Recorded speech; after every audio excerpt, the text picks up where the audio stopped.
రోజు దుఃఖంలో ఉన్నావా? ఏడుస్తున్నావా? ఒకవేళ ఈ వాగ్దాన సందేశం వినడానికి ముందు కూడా ఏదో రకమైన దుఃఖకరమైన వార్త నీకు వచ్చినప్పుడు కన్నీళ్లు కారుతున్నాయా? నా దుఃఖం నుండి నన్ను ఎవరు విడిపిస్తారండి? ఈ కన్నీటి వేదన నుంచి నన్ను ఎవరు విడిపిస్తారండి? ఈ కన్నీటి బాధల్లోంచి నన్ను ఎవరు విడిపిస్తారు? ఒక కుటుంబ సమస్యను కలిగి ఉండొచ్చు, లేదా ఒక వైఫల్యం ద్వారా నువ్వు ఏడుస్తుండొచ్చు, ఒక ఫెయిల్యూర్ నువ్వు ఎదుర్కోవడం వలన నీ జీవితంలో దుఃఖం ఉండొచ్చు. కానీ ఈరోజు దేవుడు నీతో మాట్లాడుతున్నాడు.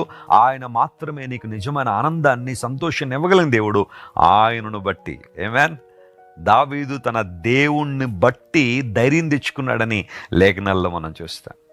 ఒక భయంకరమైన సంఘటన ఎదుర్కొన్నాడు దావీదు. ఆ సందర్భంలో దేవుణ్ణి బట్టి ధైర్యం తెచ్చుకున్నాడు. అతనికి ధైర్యం ఇచ్చే అంశం ఒక్కటి లేదు, కానీ దేవుణ్ణి బట్టే ధైర్యం తెచ్చుకున్నాడు.